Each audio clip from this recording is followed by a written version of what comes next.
అందరికీ నమస్కారం. Welcome to Suman TV healthy journey with me స్వప్న.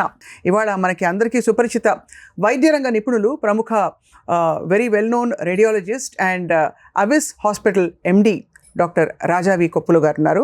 ఆయన సుపరిచితులు. వారికోజ్ వెయిన్స్ అని చెప్పగానే ముందు ఆయన పేరు గుర్తొస్తుంది. కారణం ఏంటంటే మ్యాక్సిమం నెంబర్ ఆఫ్ ఇటువంటి లైఫ్ స్టైల్ రిలేటెడ్ డిజార్డర్కి సంబంధించిన సర్జరీస్ వారు చేశారు. డాక్టర్ రాజా, వెల్కమ్ సార్. నమస్కారం అండి. ట్రాఫిక్ కానిస్టేబుల్స్ మనం అస్సలు పట్టించుకొని వ్యక్తులు ఎవరైనా ఉన్నారా అంటే, పైగా విసుకుంటూ ఉంటాం. వాళ్ళు అప్పుడప్పుడు రోడ్డు మీదకి వచ్చేసి మధ్యలోకి చెయ్యి అడ్డు పెట్టేసి పెద్ద పెద్ద కార్లు, బస్సులను ఆపేస్తారు. పెడెస్ట్రియన్ సేఫ్టీ కోసం ఎంత కృషి చేస్తారు. రోజుకి సార్ 8 గంటలు దగ్గర అట్లీస్ట్ 7 to 8 hours నిలబడే ప్రొఫెషన్ ఏదైనా ఉందా అంటే అది ట్రాఫిక్ కానిస్టేబుల్స్ది. అంటే 6 రోజుల పాటు, అంటే వారానికి, అంటే ఒకరోజు వీక్లీ ఆఫ్ వేసుకుంటే 40-42 గంటలు నిలబడతారు. అంటే నెలకి సుమారు 42 into 30, అంటే 30 రోజుల పాటు ఇన్ని గంటలు నిలబడ్డారంటే 1000-1200 గంటలు నిలబడ్డం అంటే ఇది మాటలు కాదు సార్. చాలా తరుకుపోతుంది. ఎందుకంటే వాళ్ళకి వచ్చే ₹1 ఆదాయం, జీతాలు కూడా ఎంత ఉంటాయి సార్ వాళ్ళకి, traffic constable standing on the road. వాళ్ళ కోసం ఎవరు ఏమి ఆలోచించరనిపిస్తుంది. ఎందుకంటే మన కోసం వాళ్ళు నిలబడి ఎండనక వాననక కోవిడ్లో టైంలో అసలు ఏ టైంలో కూడా వాళ్ళు ఆగలేదు. వాళ్ళకి డస్ట్ పొల్యూషన్ అఫెక్ట్ చేయదు, ఇంకా ఏమీ రాకూడదు వాళ్ళకి, ఇంకా అన్నిటినీ జయించేసినట్టు వాళ్ళు నిలబడి ఉంటారు. మనం విసుకుంటూ ఏసీ కార్లో కూడా అలా వెళ్ళిపోతూ ఉంటాం. వాళ్ళ స్టాండింగ్ వల్ల 1200 గంటలు పర్ మంత్ అంటే సంవత్సర కాలంలో వీ కెన్ ఇమాజిన్ సార్ ఎన్ని, ఒక 10-12 వేల గంటలు పర్ ఇయర్. ఇంకా జీవితకాలం వాళ్ళ సర్వీస్ అంతా ఎన్ని గంటలు నిలబడతారో ఊహించుకోవచ్చు మనం. Very sad. So would it be right to say traffic కాప్స్కి మరి న్యాచురలీ వాళ్ళకి వారికోజ్ వెయిన్స్ సమస్యలు ఎక్కువ వస్తాయా సార్? చాలా ఎక్కువ. Treated so many traffic constables, traffic ASIs, చాలా కామన్. ఇంకా వాళ్ళకి ఇదంతా ఈ 7 hours 6 hours మామూలు రోజులు. ఇంకా బందోబస్తు ఇంకుంటుంది, అది వేరే స్టోరీ. ఏముంటుంది సార్ బందోబస్తు అంటే ఎవరో ఏదో విఐపీ కోసం వెయిట్ చేస్తూ గంటలు నిలబడి ఉంటారు. ఆ రోజు అయితే అసలు మామూలుగా అయితే కొంచెం పావు గంటలు కూర్చోవచ్చు. ఇప్పుడు ఎవరైనా వస్తున్నారు 2 గంటలు, ఆయన ఎప్పుడు వస్తారో తెలియదు విఐపీ గారు. ఈయన అలా నిలబడే ఉంటారు అప్పుడు దాకా. ముందు నోటీస్ వస్తుంది. అది హారబుల్.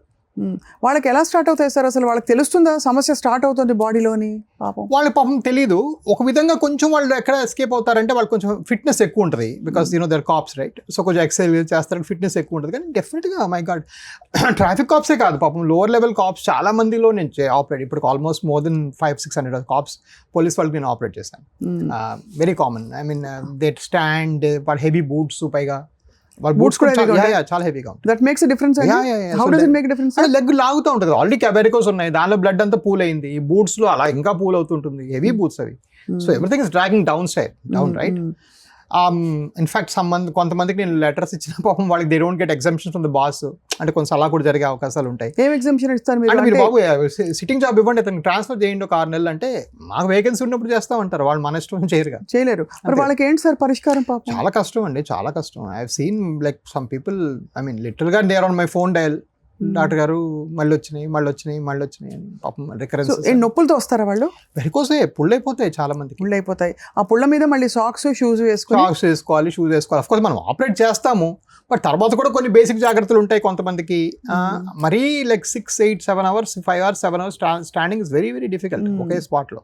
సో మీరు అంటే ఇందులో స్పెషలైజ్ చేస్తున్న ఒక సర్జన్గా ఒక లైఫ్ స్టైల్ చేంజ్ చెప్పాలంటే వాళ్ళ కోసం ఎలాంటి? బికాజ్ వాళ్ళు ఏదో వాకింగ్ మనకు చెప్తారు, ఇప్పుడు కూర్చుంటే 2 నిమిషాలు నడిచి every 1 hour go take 2 minute walk అని రాసుకుంటాం మనం. వాళ్ళకి ఎక్కడ వాక్ చేస్తారు ట్రాఫిక్లో? They have stuck to where they are. వాళ్ళకి ఏం మార్పులు చెప్తారు సార్ సిస్టమిక్గా? బికాజ్ ఇది పెద్ద సమస్య అవుతుంది కదా. ఒకటి రెండు సిచ్యువేషన్స్ ఎలాగా నేను నోటీస్ చేశానంటే, ఇప్పుడు దాకా నాకైనా ఒక 10-15% మంది పాపం సీనియర్, అంటే పెద్ద వయసు అయిపోయిన కాప్స్, పోలీస్ వాళ్ళు వెయిట్ యాడ్ చేసుకుంటారండి పాపం. లైఫ్ స్టైల్ అయితేనేమి, అలా నిలబడ్డము, అలాగా దానివల్ల కొంచెం లావ్ అయిపోతారు. ఒక పాయింట్ అది కొంచెం ప్రాబ్లం అవుతుంది. డెఫినెట్గా alcohol, smoking, life style modification అనేది అందరికీ అవసరమే, వీళ్ళకి ఇంకా అవసరం. ఎందుకంటే ఈ కాలులో ఆల్రెడీ డ్యామేజ్ పెరిగిపోయింది కాబట్టి.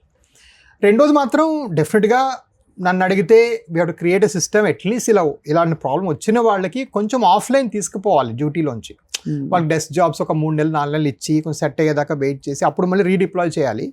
అది కొన్నిసార్లు పాసిబుల్ అయిందండి. నేను లెటర్స్ రాసి చాలా మందికి అయింది, ట్రాన్స్ఫర్ చేసి పాపం సిట్టింగ్ జాబ్కి వెళ్ళారు, డెస్క్ జాబ్స్కి. బట్ కొన్నిసార్లు వాళ్ళు వచ్చి, సార్ ఎవరు పట్టించుకోలేదు సార్, మరి ఇంకేం చేస్తామని చెప్పేసి. సో వాళ్ళకి ఏమిటి సార్ పరిష్కారం? సో ఫస్ట్ ఆఫ్ ఆల్ ఏంటంటే దీన్ని కొంచెం సిస్టమిక్గా కూడా చూడాలండి. నెంబర్ 1 ఏంటంటే అట్ ఎర్గనామిక్ లెవెల్, అంటే right man for the right job అంటారు కదా, ఎర్గనామిక్స్. సో ఎర్గనామిక్ లెవెల్లో ఫస్ట్ ఆఫ్ ఆల్ వాళ్ళకి చాలా చేంజెస్ తీసుకురావాలి. నా ఉద్దేశంలో అసలు ఈ డస్ట్ పీల్చుకుంటూ అన్ని దగ్గర నిలబడాల్సిన అవసరం లేదు.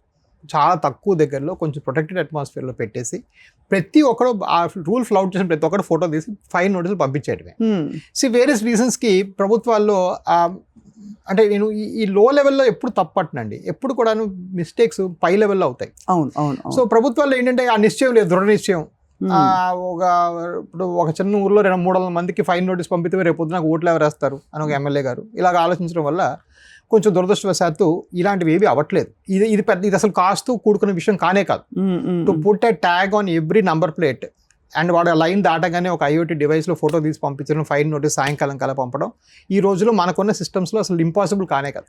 ఆవిడ 10 మంది పంపితే చచ్చినట్టు అందరు లైన్లో పడతారు. సో ఫస్ట్ వీళ్ళని అసలు ఎందుకు ఇక్కడ నిలబెట్టి మనం ఏం చేస్తున్నాం అని ఫస్ట్ ఆలోచించాల్సిన విషయం. ఆలోచించాలి. చాలా కష్టం కదా సార్. మీకు చాలా మంది పేషెంట్లు వస్తారా ట్రాఫిక్? విపరీతం అండి, అసలు 100% వస్తారు ట్రాఫిక్ వాళ్ళు.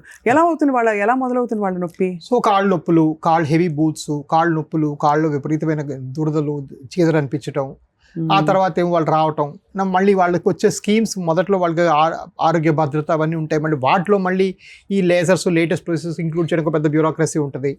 అంటే వాళ్ళ ఆక్యుపేషన్ హ్యాజర్డ్ అయినప్పటికీ వాళ్ళకి అదనంగా బెనిఫిట్స్ ఇవ్వాల్సింది పోయి వాళ్ళకే చెక్లు పెడుతున్నారు. అంటే చెక్స్ ఉంటాయి గవర్నమెంట్ స్కీమ్స్ లో. అసలు ఆ schemes I can frankly tell on the TV అసలు వెరీ పువర్ గా ఫంక్షన్ చేస్తాయండి. అసలు అంటే దే సమ్హౌ అది ఎక్కడ లెజిస్లేషన్ లెవెల్లో బాగానే ఉంటాయి, ఆలోచన లెవెల్లో ఎవరో పెద్దవాళ్ళు నీతి కమిటీ ఆయోగ్ అని చెప్పేసి చేద్దాం అంటారు. కానీ ఎగ్జిక్యూషన్ లెవెల్కి వచ్చేటప్పటికి అదే క్లర్కులు, అదే కాగితాలు, అవే 300 కాగితాలు, 30 పర్మిషన్లు, అయ్యి వాటన్నిటిలోన. ఇప్పుడు మాలాంటి హాస్పిటల్ ఉందనుకోండి, ఇప్పుడు నాకు ఉండేది 5 మంది సీనియర్ స్టాఫ్స్ ఉంటారు. ఈ 5గురు ఇలా అక్కడ ఆరోగ్యశ్రీ డిపార్ట్మెంట్లో కూర్చుంటారా, ఆపరేషన్ చేస్తారా? అదే కదా. సో నాకు వీలే పడదు. ఇప్పుడు ఇవాళ ఆరోగ్యశ్రీ చేసి ఆరోగ్య భద్రతలో చేసి 3 ఏళ్ళకి 4 ఏళ్ళకి 3 నెలలకి బాబు అని I don't know how this suppose to work. So మనము ఒక గవర్నమెంట్గా మనం ప్రజలకి రెస్పాన్సిబిలిటీ చెప్పినప్పుడు ఫస్ట్ మనం వహించాలి. ఫారిన్ కంట్రీలో అసలు అయ్యే ఛాన్సే లేదు. ఫారిన్ కంట్రీలో అసలు ఇలాంటి వర్కింగ్ కండిషన్స్ ఉండవు. మెడికేర్ అనేది వాడు ఇవ్వకపోతే యూ కెన్ సూ the government also. Right, Medicare యూఎస్లో నేను పనిచేసేవాడిని. వాడికి 3 నెలలకు రాకపోతే మేము ఆపేస్తాం పేమెంట్. వాడు వెంటనే పేషెంట్ ఫోన్ చేస్తారు, వాళ్ళు వెంటనే పేమెంట్ చేస్తారు. సో ఇవి అసలు ఎక్కడ వినలేదు మనం. ఇలా 2 ఏళ్ళు 3 ఆయుష్మాన్ భారత్ కూడా 2 years ఇప్పుడు నడుస్తాం, CGHS 2 ఏళ్ళు నడుస్తుంది. సో ఇవన్నీ ఏంటంటే అడగడం గవర్నమెంట్ ఏమో నువ్వు నీ అప్పులు టైం కట్టే, నీ EMI టైం కట్టే, నీ క్రెడిట్ రేటింగ్, సిబిల్ స్కోర్ నీకు చెప్తున్నారు. మరి గవర్నమెంట్ సిబిల్ స్కోర్ ఏంటి? We don't know. సో అది కొంచెం ప్రాబ్లమే. But anyway it's not my purview. But so ఇది కొంచెం సాడ్ అండి. మీరు చాలా sad. There lot needs to be done. But సభాముఖంగా టీవీ ముఖంగా నేను చెప్పేది ఏంటంటే, if you really see a traffic cop మిమ్మల్ని కోపంగా పిలిచినా కూడా నవ్వుకుంటూ మాట్లాడండి. దే డిజర్వ్ ఇట్ అండి.